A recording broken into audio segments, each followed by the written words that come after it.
I really want to go really to look at how we recap just a little bit, just a real quick little bit. I always just like to say that just for that we can remember where we've come from in these 8 weeks, and then also so that we have it on record somewhere. But we started off, and I probably ain't gonna say these in order, but we started off with getting emotionally complete versus just having closure, and think about these two so that as we when we get to the question and answer period, if there's something that you all want to just kind of throw out there, bring up or whatever, we can really kind of go over that real quick again too. But getting emotionally complete versus closure, we talked about guarding your heart part one. All right, today is going to be part two, but guarding your heart part one. Then we talked about shifting from a survival mindset to thriving mindset. All right, and then we went to tapping into our authentic power. Yep, tapping into our authentic power. And then we started talking about guiding your steps. Then we did the reclaiming my time. All right, reconnecting to who you are and what really matters and all of that stuff or whatever. Then we talked about releasing the expectations of others and accepting wherever they are, with different things like that, and releasing them from the expectation that they are going to be the ones to overall ultimately heal you and have you to reclaim your tomorrow. So tonight, we're going back into guard your heart, but this is part two of guard your heart. And I really want us to take, if you can take notes, if you can't take a mental note, take a written note, take in the chat note, that works too. Because when we actually type these things out, I think that it sits somewhere a little bit different in us. Actually, I don't just think it. That's what the scientists told us. So we're gonna go with what they told us. That's how that happens, and that's how that worked. So with guard your heart part two, I wanted to give just about five. What I got right here, five points that I really want to highlight. Five with an A and a B. All right, so 5 points that I really want to highlight in terms of really truly guarding your heart. And I started, we ended the last session with the guard your heart with this, and you all have heard me say this. Those of you that follow me, how many of y'all follow me here on Circles? And welcome in everybody else that just joined in. I see all of the hearts. Oh, go ahead and act like y'all love me then. Go ahead and act like. Hold on, let me just look at these hearts for a second. I can't. Y'all, if y'all could see me right now, I'm rubbing my chest and everything. I'm like, let me look at these hearts. I'm rubbing my heart. So, okay, I'm sorry, I'm in that mood tonight. All right, so anyway, thank y'all for following me. I want to thank y'all for being here. Giving honor to God, who's the head. No, I'm just playing. All right, so Zar. God. No. What were the two before reclaiming my time? You said two more before reclaiming my time. Before reclaiming my time, tapping into your authentic power and guiding your steps. Okay. Yeah, those are the two before that one. Okay. All right. So then today is the guard your heart part two.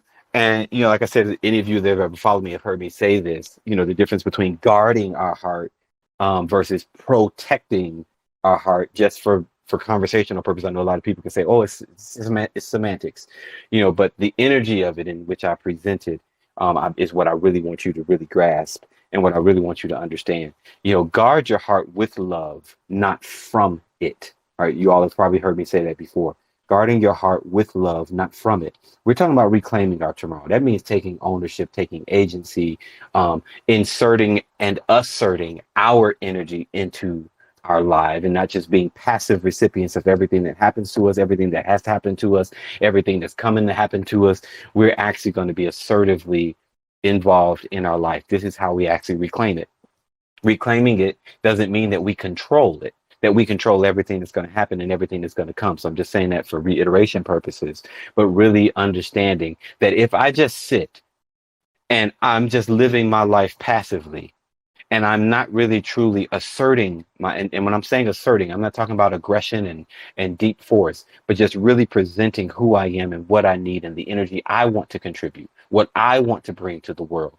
It's a whole bunch of things happening around us and a whole bunch of things happening to us, so to speak, air quotes, but this is how I want to present, so that's what this assertion is all about. And this is what reclaiming tomorrow is all about. Oftentimes we've been in these separations and divorces and things like that. And sometimes we feel like we've lost ourselves, or sometimes we feel like we lost time, or we've wasted time, or whatever words you could really put with it. Those are just normal feelings that comes up when we're faced with things like this. But all of this is about realigning ourselves and reclaiming that and rewriting that. Not so much to say, I don't even want to say rewriting the story, but picking up from where things were and continuing the story in the direction that we want it to go. Does that make sense? Y'all following me with that? Yeah, cool. All right. So in this first point that I really want to say, so the main idea of this, guard your heart with love, not from love. All right. The thriving version of love too, and I'll talk about that at the end. The thriving version of love, not just this consumption version, like I love cookies, and I love cake, and I love other things sweet. Not I ain't talking about that kind of love, but I'm talking about something a lot more deeper than that, or whatever. So this first piece, though, this first point that I want you to write down, this first point that I want you to remember, um, is in guarding your heart. And again, just real quick, I know I didn't mention this before. When we're protecting our heart, I want you to imagine just like this vault, or this you got chains wrapped around it, and armor wrapped all over it and wrapped all around it or whatever, and the heart is not able to really function the way that it was designed to function. It's not flowing the way it was designed to flow. We have that whole idea of guard your heart with all diligence, for from it flows the issues of life, flows the well springs of life. All right. But if our heart is trapped in this prison, if our heart is trapped behind these bars, if our heart is trapped behind all of this armor, all in the name of, we do it because we've retracted and somebody has violated. But if we're trapped behind that, yeah, we're keeping them out, but you're also keeping you out. You're keeping you out from actually really, truly, and actively and fully participating and radiating all of that goodness that you are. Come on now. It's like when you really understand the depth of your worth, go ahead and pat yourself on the back real quick. When you really understand the depth of your worth, it's too much of you to keep to yourself. The work. I know these suckers out here ain't appreciating you the way you need to be appreciated, but it's so much of you that needs to radiate. But it's also, aside from that silly piece and just that little haughty piece, the reality of it is this is your design. It is you're put here to radiate. You're put here to be. You're put here because there's something in you that's worthy of being shared with a collective. And it has to remain flowing in the way that it was designed to flow. Obviously it does others no service, but it also does you no service to shut ourselves down. We don't realize it, but sometimes our protective measures are no different than our protective measures are ways that we abandon ourselves in the name of protecting ourselves. All right, again, using the difference between protective and guarding. All right, so make sure you keep that at the forefront of your mind when we're talking about this, because again, we can fall into the whole argument of semantics and different things like that or whatever, and just the regular normal Webster dictionary of things. All right, so guarding my heart is done with love. Protecting my heart is generally a lot of times done out of fear. All right, guarding my heart. Somebody say, guarding my heart is done with love. Guarding my heart is done with love. Right. Awesome. All right. So, and that whole idea of protecting our heart generally a lot of times comes from just this fear. The breaches have just burned us out. Well, we're trying to make sure that doesn't happen again. But at the end of the day, it don't really work. All right. So point number one, if we're going to reclaim our tomorrow, and welcome in everybody that has just joined us. I see folks that have come in that weren't here when we first started. So we're just now getting to point number one. So you haven't really missed too much. But point number one, write this down, write it on your heart, write it, scribble it on the wall, get the crayon and go write it on the wall, and then blame the children for it. All right. So, guard your heart. The first piece is live with intention. Somebody say live with intention. Live with intention. Live with intention. You have to set the intention for your life. Where are you living from? What are you hoping to accomplish by being here? What are you hoping to accomplish? If you're reclaiming your tomorrow, what are you trying to accomplish here? What is your purpose? And I'm not talking about what's your job. Y'all, I'm not talking about what career you've chosen. But what do you find within your sense of being that says, this is why I'm here? What is my intention when I'm having conversations with people? What do I intend when I have to still deal with if I have to still deal with an ex? Because I know some people are still going through divorces and different things like that. What is my ultimate intention? All right. This is one of the ways that we actually start to guard our heart. All right. Is knowing what the heck we doing. What am I really trying to do here? All right. When I lead with intention, when I live my life with set intentions or whatever, when I'm going forth in that kind of way, I give myself direction, so to speak. I'm living in direction of some of my values or all of my values in some sense. It's like I'm living in the direction of that. That fills us in a way that some of these may sound like they're not. Well, I'm not even gonna say that because I know where they go. I know where they go, and I know where they lead to. But it's like this is how you actually really truly guard your heart. It's not living haphazardly. We as humans are generally prone to be compulsive and impulsive. Anybody ever been impulsive and compulsive? Anybody? Only one? I know y'all lying. No, okay, there we go. Okay, there we go. There we go. It's like, so we generally we tend to be compulsive or impulsive. And those reactions are and reactive. And then sometimes living on autopilot, but not really truly setting the intention for our life, setting the intention for our communication, setting the intention for our relationships, setting the intention for why I have these boundaries, setting the intention for my mental health, setting the intention for the career that I'm going to choose, setting the intention for how I want to respond when life throws hardness at me. When we set that intention, we position our heart and we position ourselves to live according to purpose, and we give ourselves a direction instead of just being a wanderer. This is one of the ways that we assert ourselves in the world, all right, versus just being a passive recipient. Y'all following me? Y'all tracking with that? All right. So this is how we assert ourselves in the world instead of just being a passive recipient. All right. This is how we show up to say what we need. This is also how we show up to model what we need. All right. So we say what we need, assertiveness, and we even model it by giving some of that to others too. But also being a picture of those things. So that's point number one. Questions, comments, or snide? Well, don't ask me questions or comments or snide remarks. Y'all got number one? Let me see you. If you say I got it. Got it. Let me hear somebody say I got it. Got it. I see Jackie's hand. I see Spirit. Good. Good. Wonderful. Wonderful. Live with intention. All right. Number two. Y'all, these about to be deep. It ain't gonna be nothing you ain't never heard, but it's about to be.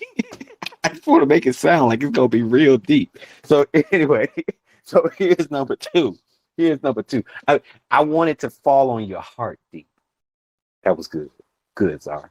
Pat yourself on the back. I want it to fall deep in your heart because I want it to not just be something that falls on your ears. I want it to fall and plant right in the heart, right in the center of your heart, especially if we're talking about guarding it and reclaiming. I want this to be a positive tree that grows right in your heart. So point number two, love with consistency. Be steadfast. When we've gone through so many different things in our life, when we've had pressure on every side, there is the temptation, the pressure, and sometimes this feeling that I can't continue to be as I am. There's this pressure to not be who you are. I told you all, we've talked about trauma before, and it's like trauma is not so much what happened to you, but what's happening in you because of what happened to you. And so that thing happened to you, and then what started happening in you, you took on this message, and you started having to create these personalities to protect you from the world. So we end up becoming more so a being of how we are versus who we are. Right? If you are love at the very core essence of your being, which I believe that I am, many people who hear me speaking that way say, I am love for you. Not just I love you, or I have love for you, or I am this. I believe that the very core essence of my being, this is who I am. And do you know what? I have to be that no matter what. No matter what's thrown my way, no matter what comes my way, I have to be that. Saying that I am love and saying love consistency don't mean that you're a sapsucker. It doesn't mean that you become a doormat. Real love, true love, the thriving kind of love actually teaches us to say no. It teaches us to tell people no. It teaches us to set up the appropriate, you all use the word boundaries. It teaches us to set up the appropriate guidelines for how to relate. All right. Love is not a punk. And sometimes when we hear that word, that's what falls on people. That's what people sort of kind of hear for some reason. And it baffles me at the amount of people. Like, "Damn, I got time to be loving the whatever." It's like, well, okay, so what you got time for? Hate? You know, that what is that doing at the end of the day for your heart? Absolutely nothing. You have to be steadfast in being what you've identified that you are. But even aside from that, if you don't identify yourself as love, as I say that I do, it's like, but love consistently, constant, decide that even when we talk about the first point of setting our intention, decide that what I want to exude from me, how I want to show up is loving. Now, yes, I'm going to have wisdom on what that looks like for each and every situation, but I don't want to step outside of that because I have a heart to guard. Somebody say, I got a heart to guard. I got a heart I to got a guard. heart to guard. Yeah, it's like I have a heart to guard. So that's what this is ultimately about. This ain't about what they are doing. Y'all know they? Anybody ever met they? You know they. They. This ain't Never met about them. what you ain't never met. This is what this is what they doing. Ain't about what they doing. This is about what you're having to do because this is your intention. This is your spiritual walk. This is your human walk. This is your mental health walk. This is your heart walk, your soul walk. This is your soul's purpose. And you're trying to be consistent with that. So love consistently. Somebody say love consistently. Love Love consistently. Love consistently. consistently. Love Yep. consistently. Yep. And love with consistency. Number 3. Here we go. Number 3, lead with integrity. All right. Lead with integrity. This is huge. This is huge. I see so often where we end up leading, especially when we've gone through a divorce or separation, we lead with revenge. We lead with, I'm going to show them. So we lead with attitude. We lead with, I ain't giving them nothing. So then we lead with selfishness. We lead with, well, I ain't do nothing wrong. So then we lead with pride. Lead with integrity. Lead with integrity. Wholeness. Integrity, wholeness, healing. These are all in the family of the same word. Even oneness. Oneness, integrity, healing, wholeness, all of this comes from the same cluster of meaning. So lead with that sense of oneness, lead with that sense of integrity, lead with that sense of wholeness, lead with healing, folks. This is why the reclaiming our tomorrow and guarding our heart is so important, because if we don't guard our heart, guess what? All of these things that have happened to you, all of those things where people have violated you, you're going to start leading with that same violation. You're going to start leading with that same, because your leading is going to come from anger that has not been checked. Your leading is going to come from an idea of wanting to get revenge. Your leading is going to come from this of you trying to force your way into the world or force your will instead of you being willing. There's a difference between being willful and being willing. All right. And when we're guarding our heart, we generally operate from a willingness. All right. A gratitude, an appreciation for life, a reverence for life, a humility of life. All right. We lead, so lead with integrity. This is deeply important because, again, like I said, we can intellectually say this. I'm going to lead with integrity, or I'm going to do what's right, or I'm going to, however you really want to frame that or whatever. But then when the rubber meets the road, then we done cussed everybody out. And now we've caused the very hurt that we've experienced. If we don't lead with integrity, we are guilty of causing the same hurt that we've gone through, or we are susceptible, even more susceptible, to causing the same hurt that we've gone through. See, listen, let's just talk about this real talk. I'm walking around here and I got trust issues and I'm protected. So now I got real love that's coming in my life, but I'm rejecting them. I'm pushing them away because I don't trust nobody. And now I've rejected another living soul that came and meant me no harm. That ain't integrity. That's not wholeness. That's leading with trauma. That's a trauma response. That's not the behavior of the healed. That's not the behavior of the whole. That's not the behavior of leaders that are leading with integrity. All right, so lead with integrity. Somebody say lead with integrity. Lead with integrity. All right. All right. Lead And with then integrity. there we go. And one more. Give me one more in this Baptist church. 3. One for the. Lead with integrity. There we go. There we go. All right. And then number 4. Here's the number 4. And I bet all of y'all are going to love this one. I need you to brace yourself. I need you to brace yourself real quick. Somebody just say that real quick. Say, we're going to love this one. We're going to love this one. We're going to love this one. We're going to love this one. Rochelle, I hope you're ready to write this one down. I hope you're ready to write this down.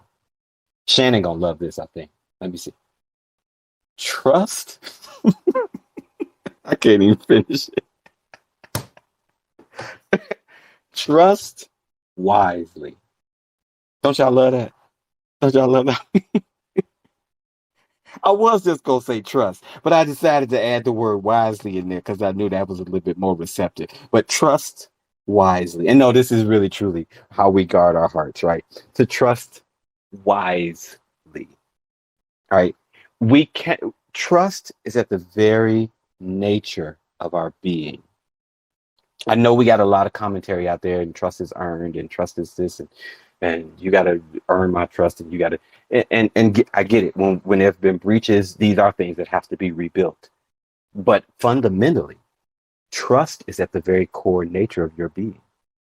It's natural to you.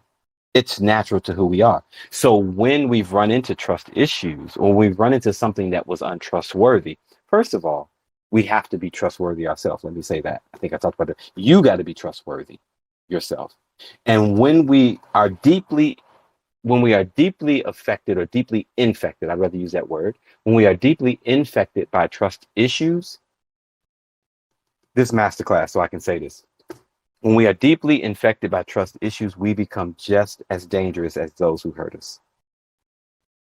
Because anything in survival mode will do anything to stay alive. Anything in survival mode, it will almost do anything, which means if I have to, if I got to rain on your parade, if I have to kill you in order to stay alive, because then we begin to play the game of self-preservation. And it begins to be like a Hunger Games. Y'all saw Hunger Games before? And it's like, we have to kill you in order to eat. I have to kill you in order to stay alive. And whatever that may mean, I'm using extreme terms, but I think your heart understands what I'm saying. But it's like, you have to be trustworthy and remind yourself that the very nature of my being, I need to one, be trustworthy myself, but also still keep trust flowing in my life, generally speaking. All right. This is why I say trust wisely. Now, I don't know many of y'all that's going to go stick your hand in a lion's mouth. All right. Now, again, that don't mean we don't run up on a Rottweiler every once in a while. And and we go, and because I see people that walk up to dogs in my neighborhood. When I grew up, y'all, you didn't just walk up to people's dog and pet them. It was a different world back then. Like you couldn't just walk up to you probably was going to get bit if you walked up and pet just anybody's dog. Now I see folk walk, oh, hey, this your puppy? It's like, okay. I'm going to wait until I find out the temperament of this puppy before I go and actually go start petting on it or whatever. So it's like, really gather the information of what's there. Look at what you're looking at. You have to use discernment in order for this to happen. And again, tapping into discernment, not judgment, not the negative aspects of judgment where we're just condemning people, but to be able to see what something really is. If I recognize that that's a lion right there, I can't go just stick my hand in his mouth. I'm just going to stay in the car. I'm going to stay in the Jeep and look at it from the safari area or whatever, and still even be careful then. So it's like, this is not saying that when we trust, we just blindly trust any and everything. But again, the biggest piece of this is if you trust yourself. I trust myself to have the discernment to recognize what's, you, for lack of better words, what's evil and what's not. All right. And again, this does not mean that you're going to always be right. Okay. But generally speaking, we want to keep this trust within our hearts because that's the way it's designed. That's one of the ways that it continues to flow. When we're operating in mistrust, and I mean just like a general mistrust for you only have one heart, folks. So these little bitty poisons, well, it's just one person that I have this thing with or whatever. Well, you don't realize how much that one thing with that one person can actually begin to be the bad apple that's sitting in your heart. All right. So that's extremely important to kind of realize that, to recognize that it's a really operating this whole thing of trust wisely. So I'm not saying be a fool, but I'm saying try to live a life where you're not shutting off your trust and you have trust issues with everybody, including yourself. I'm saying do the work that you need to do to just realign yourself. I got with that one, but let me just be a little bit more wise, a little bit more discerning in my areas of trust. And we can talk about that more in the question and answer period. And this last thing for guarding your heart is stay in touch with both sides, folks. What do I mean by that? I mean laughter and tears. You all have heard me say what we believe about emotions and this is that and the other. A lot of times when we don't allow our emotions to be what they are, we're telling our heart to shut up. We're actually pushing our heart down. We're actually depressing ourselves and suppressing ourselves and repressing ourselves and even oppressing, all of the pressings. We're doing that. We're pressing on ourselves. All right. So y'all have heard him say in circles a lot, feel the feels and all of them. We're like, shoot, but here's the thing. The truth is there's a verse, and this is going to sound like an oxymoron, but Solomon, he's supposed to be one of the wisest people that ever lived. He says, a merry heart is good for the soul. Laughter does good like a medicine. I think that's how most of us would have heard it and understand it. Laughter does good like a medicine. It's good for the soul. A merry heart is good for the heart. It's good for the soul. All right. It's good for us. It's like medicine to us. So we have to laugh. All right. There's something, sometimes we got to laugh at ourselves, and laugh with others and just not cut off the joy that happens in life. All right. And so this is all a part of guarding our heart. And here's the other piece when I said stay in touch with both sides. There's a verse actually, this is actually a scripture verse, but it also came from Solomon too. It's in Ecclesiastes, and it says that tears are better than laughter. Now that one, folk be like, what the heck you talking about? Tears are better than laughter. Why? Because it scours the heart. It cleanses the heart. It actually, y'all following me? Y'all following with it? It's like, this ain't saying that you want everybody to walk around sad, but it's saying when that comes up, when something comes up that's tear worthy, let it flow, baby. Let it flow, baby. It scours the heart. And even in that space, and we can go even deeper into and recognize, when you recognize what pain is, you start to live a life where you don't want to create it. When you recognize what sadness is still is a reflection of love. Sadness is an expression of love. It means that I loved something deeply. I loved something greatly. So when I can hold in my hands both the joy and the merriness and the laughter, but also stay in touch with the sadness when something isn't going as designed or as planned or as expected or as hoped for, and I can carry those two in love. Listen, I'm guarding my heart. This is when you become masters of your heart. All of these things that I'm talking about, this is you becoming the captain of your soul for real. This right here is really you stepping into the fullness of who you really are, the essence of your being, coming from the very core center of who you are. You reclaim your tomorrow by being your most authentic self. You reclaim your tomorrow by deciding that no matter what, I'm going to live in intention. I'm going to love with consistency. I'm going to be steadfast. I'm going to lead with integrity. I'm going to trust wisely. And I'm going to stay in touch with both sides, both laughter and tears, both joy and sorrow, a merry heart, and one that has a sorrowful countenance when it's purposeful.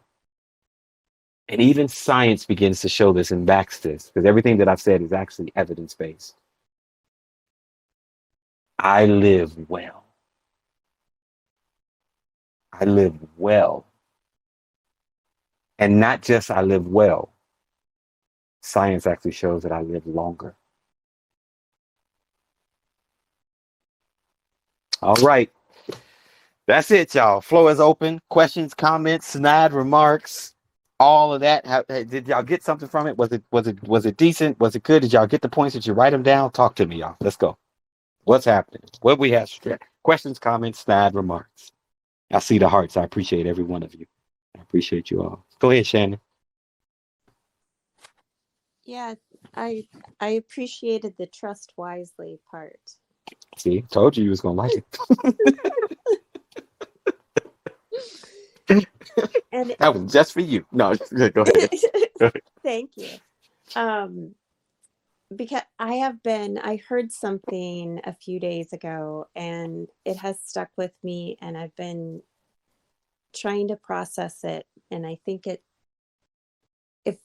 hits so true for me. And the woman was saying, I need everyone in my life to be 100% trustworthy because I don't trust myself. Mm. Mm. And I've really been just processing that because it just landed. I think I really needed to hear that. So you saying that tonight is just reinforcing where trust comes from and how it can continue. Like, it can't flow out of you if it's not there, right? And what happens when you lose that trust in yourself. And I've just really been thinking about it. Yeah, and it's such a huge piece, and it's one of them things that kind of can run together, because we do have those moments where we feel like we've lost trust in ourselves. And again, it's just these things are natural within us, right? So it's a matter of, how do I get back to that naturalness? Nobody had done anything to us where we'll be, and I'm not saying that that's easy at all, but that's what it really is. I think that even when we talk about the ideas of building trust and all these other whatever, we have to recognize, really, you all, some of these things that we talk about when we talk about healing, they are things that are already in us that we just have to bring out and decide, because actually trust is a decision. All right, so there's really the depth of that. Again, this is why I say trust wisely, is because it's a decision that's actually going to be made, but that comes from the very core essence of who you are. And there are times, this is the importance of safe community, because there are times where you're like, you know what, I'm burned out. I'm having trouble right now getting to that authentic self. So at least for you close people around me, what might come out of our mouth is, can y'all please be trustworthy? Because I don't even trust me right now. It's just like you saying, I can't even pray for me right now. Can I get somebody to pray for me? Sometimes we do find ourselves there. I mean, that's just the reality of life. We don't want to stay there, but sometimes we do find ourselves there. And we really got to bring course correction to that, because again, there is that thought of, you don't even trust you. And that in some senses can make you dangerous, or just make you downtrodden. Yeah, and it's also that how can you surround yourself with trustworthy people when you don't trust yourself to avoid those people who aren't trustworthy? You know what I'm saying? It's like a loop. It feeds itself, right? Yeah. And that's where, and see, you're tapping into some of the depths of things too, where it there's a lot of things that is truly both, and we need both. Yeah. We need people to be trustworthy. We do. But we have to be pulling it from ourselves. We have to find out within ourselves. And again, like it's, sometimes we're just weak in these areas, or we feel limited in these areas, or feel stifled, or feel, because at some point there's going to be it's a glitch. It's a glitch. Yeah. Yeah. Definitely something to ponder and to really, but again, this is why I say trust wisely. Let wisdom guide you in it. Let wisdom guide us in this. And try to, and one of the ways that we do it, because I didn't give steps on necessarily how to do this, but one of the ways that we do it is by trying to align to the energy of love. Right? So it goes with that whole love consistency. It's trying to align to the energy of love instead of the energy of fear. The energy of fear is very present. And I'm doing air quotes when I say energy of fear. It's like it's very present. But this is where courage comes in. Courage is, I think Brene Brown gave us this. It highlighted it even more. She didn't come up with the definition, but comes from the core word core, which means to speak the mind of the heart. It's basically to speak in love, honestly. That's what courage really is. So go ahead, Judy. Hi everybody, and I just kind of had a question, and I'm listening. So I feel I trust myself. So I've been out of a relationship for about 4 months that was like downfalling previous before that. So I think I've like noticed it and kind of set up ways to help the fall a little bit. And I got myself in therapy, and I'm going through divorce. I have no contact, a peace order. And I feel like I just don't even want to. I trust myself, but it's like I don't know, like that I would ever trust another romantic partner. And if I did, I don't even know the time zone that would be appropriate for me to like even think about experiencing that, because I'm in such a healing of trusting myself and like feeling myself back together, and trusting like my own instincts, and realizing that, hey, that I was right all along with the situation. I should, the red flags, just all the stuff I've had in therapy with the narcissistic type person. But, and I know it's not everyone's issue in here, but that's mine. And so the trust factor is not myself as much as it is, just being guarded and giving myself time to be okay without having to trust other people. Like just trust my own instincts and learn about myself. Yeah. I'm sorry. Go ahead. Oh, and I was just wondering, it's like, and I keep waiting for like this. I keep waiting for this like bomb to drop where I'm feeling like not good about myself, or I'm feeling like I made a bad decision, or I'm feeling to like not trust myself, and it hasn't happened yet. And I think it's because I did the right thing, because I like thought about it previously over and over and over before I did it, like for almost 2 years. And so I'm not feeling like doubtful of my decision. I'm just wanting to get to know like me and what I like. So therefore I don't feel the need to like even put myself out there to like even trust. I feel like I just have to be good with myself right now. And, and I just wonder if there's a time zone on how long you should kind of stick in that process. Okay. One, there's not going to necessarily be a time zone. The time zone is going to be when you heal. All right. And what I mean by when you heal, that's just what I always say to people, like when you heal enough to be able to trust again. Because if we don't trust another person again, that means you're never going to be able to be in a relationship with anybody else again. Not true relationship. All right. There's something that you said that was very interesting that I really want to highlight. And we say, I'll never be able to trust a romantic partner again. Is it that I can't trust a romantic partner, or is it that I don't trust romance? Romance is extremely conditional, folks. Extremely conditional. It does not have its own feet to stand on. And when we are only engaging with one another from romance, ain't much to be trusted, because it can change at the drop of a hat. Well, I was married to this person, and therefore I don't want romance because of the love bombing and all that other stuff, But I think that I just can't even see myself romantically or even like starting out romancing. You know what I mean? But like, what I'm saying, the trust. Yeah, I don't even want to deal with that again. Right. But what I'm saying is the energy of that. What's really the problem? Now, again, because you want to be with somebody who understands that romance So when we deal in that kind of energy, it's the same way as if we go into relationships and we only go into this relationship based off of desire. Do you know the nature of desire? There's no stability in that. So then I'll say, I don't trust June because she didn't want to eat cake every day. Because at some point she started having a desire for vegetables.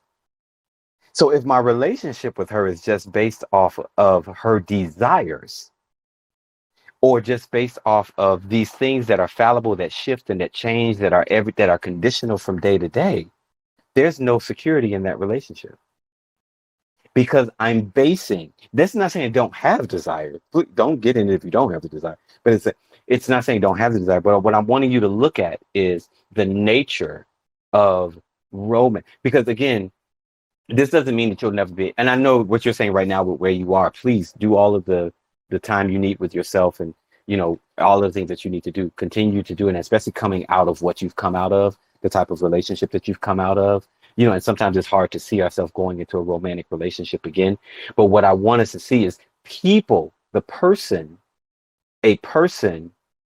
There's some people who can hold the fragility of romance very well. What do I mean by that? They can have the desire, but their love for you is not based in it, and your love is not based in it. So then that way you can actually have a relationship that's based off of thriving love. So we're constantly serving each other, even when the romance has faded, even when the desire sometimes has shifted to, I want broccoli today, and this is that and the other. Romance itself, and I'm hearing this, and when I'm talking to people sometimes, and this may not be you specifically, Judy, but when I hear people talking, oh, I'm not getting in that kind of relationship again. Why? Was it because that person had a desire that changed? That person, everybody's not going to hurt you. Everybody's not going to be a narcissist. Everybody's is not coming in it to not love you with for lack of better words, an unconditional type of thriving type of love. But if I no longer want to trust a partnership in that way, I'm shutting myself off from one of the primary ways that humans grow. Now, again, you don't have to have a boo thing. Don't get me wrong. Everybody don't have to be married and don't have to have a romantic relationship. But we need trust in order to even be intimate. So even if we took off the word romantic, I need trust for relationships. I need trust in order to have intimate, close relationships with other individuals and with other people. And again, you deeply have to trust your intuition. Like you said, thinking of your intuition and really following that and tapping into that. But again, that's also a part of just trusting wisely. So it's like, don't shut off your trust if you can help it, but trust wisely. When you get in, if you were to happen to get into a relationship with somebody else romantically, what do they think about romance?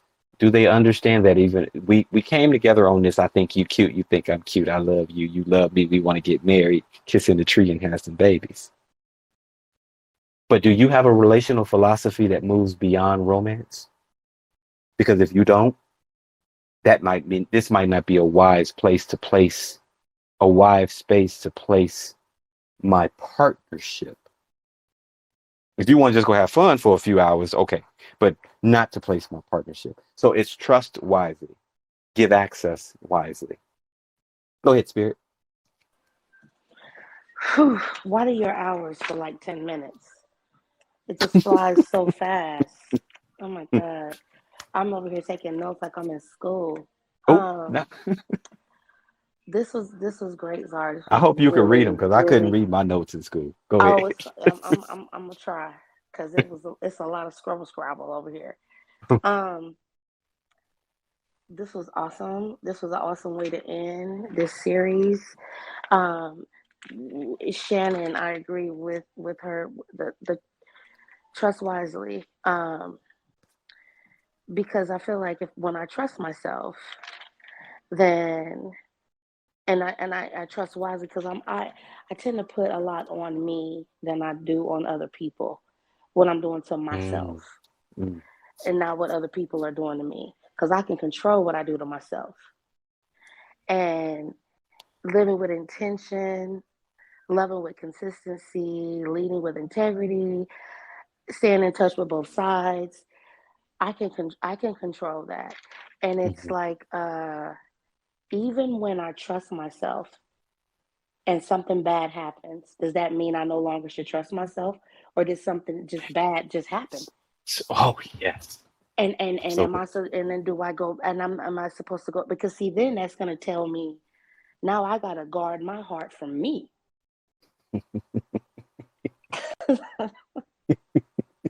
which a whole bunch of people are doing. Yes, yes. It's like, okay, we did the work. We've done the healing, and we've done all the steps. We've done all the things, but something bad happens, and it's like now I got to start all the way from the beginning. Now I can't trust myself no more. That's the temptation. Yeah. Mhm, mhm. That's that temptation to go to that space, because here's the thing, even when you all choose from the wisest aspect of your being, something can still happen. This doesn't make us bulletproof. This don't make us immune.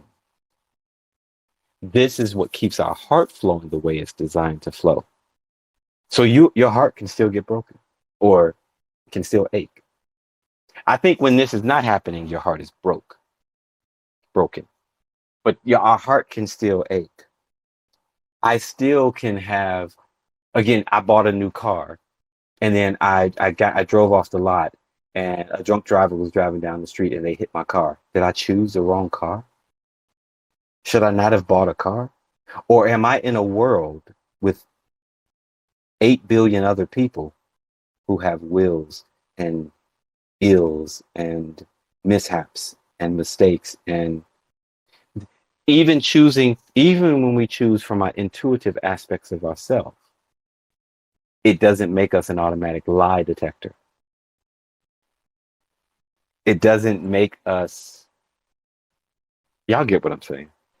Yeah, I feel like if I do something and I unintentionally hurt somebody, but it came from love, it came from, integrity, it came from trust, but it still hurt somebody.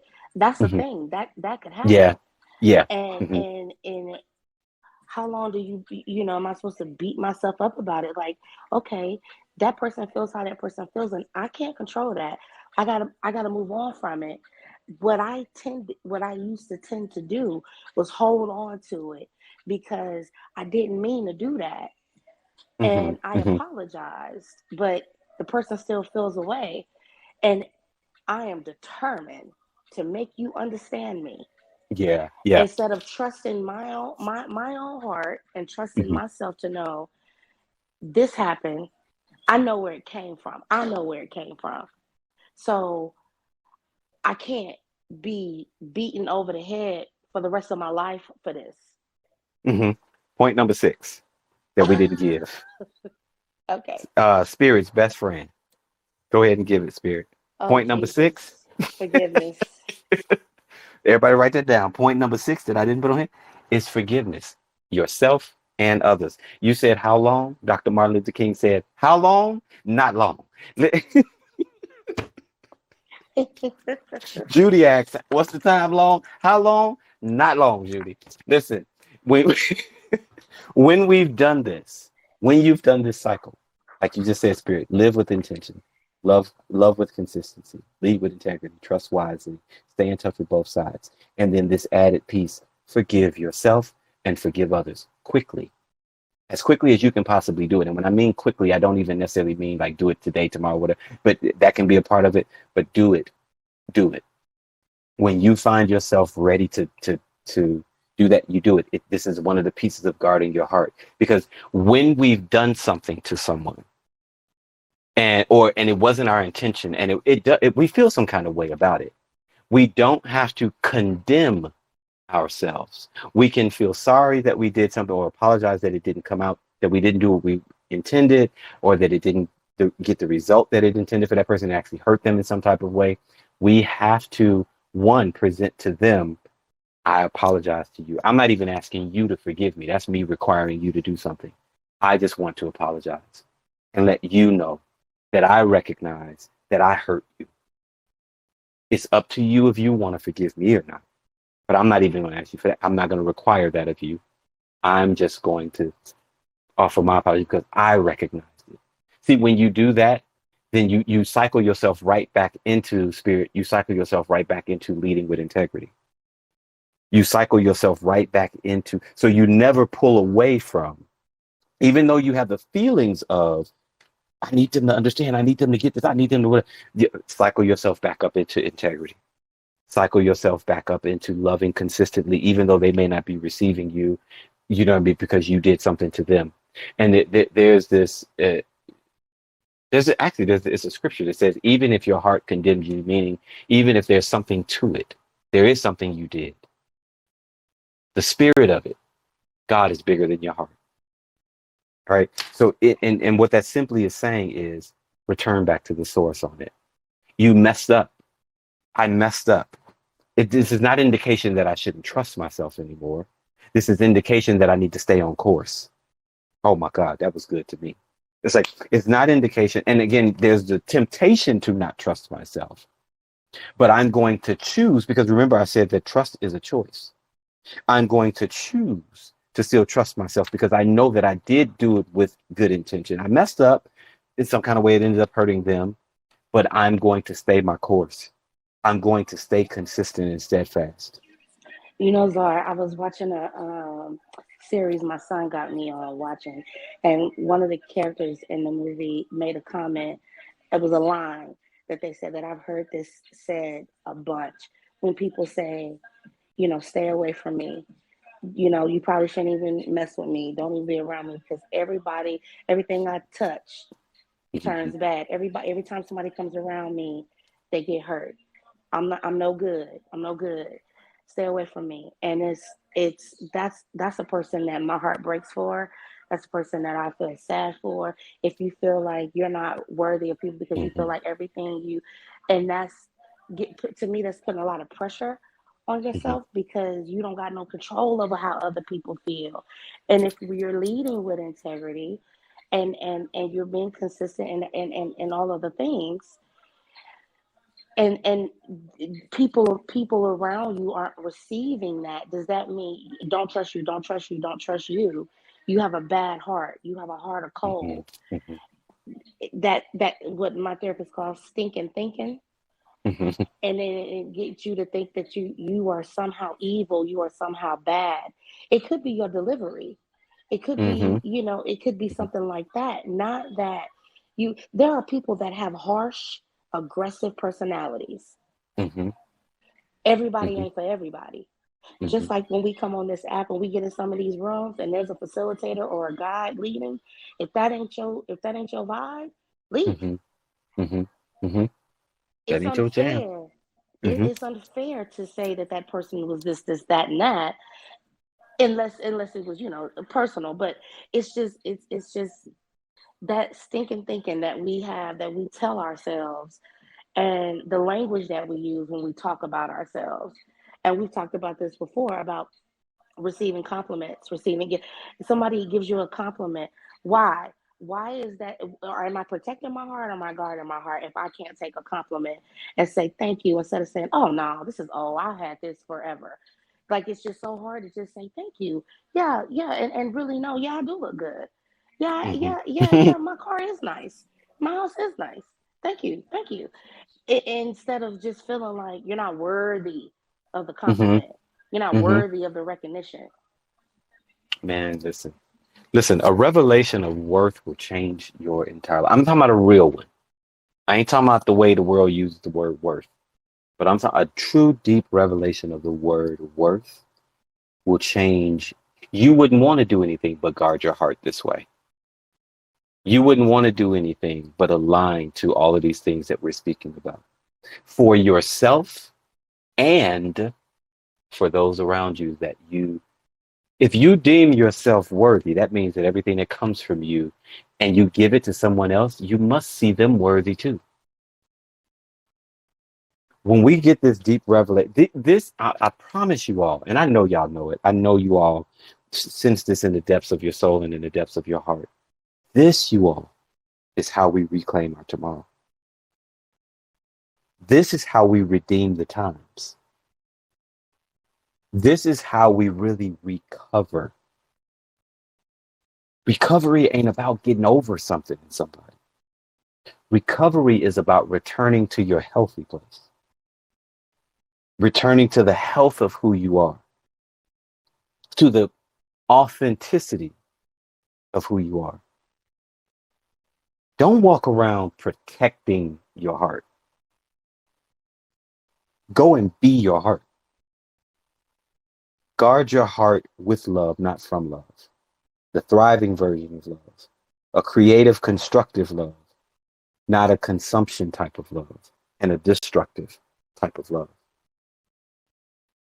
I know that these words are falling on the right ears. And I know it's difficult.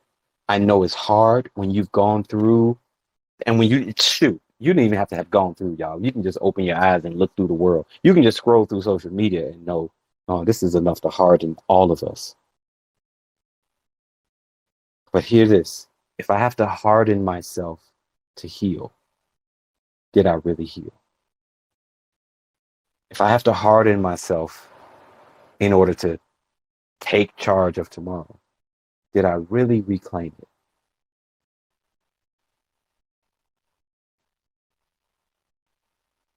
Reclaim your tomorrow, y'all. This is your journey to thriving, not just surviving after divorce. This is how you thrive. And we don't talk about this a lot. I see all kind of relationship advice out there and all types of do this once you get divorced, to do this way, and it ain't doing nothing but hardening people's heart and making us more difficult to connect to, more difficult to actually live in closeness with. And it's not serving us.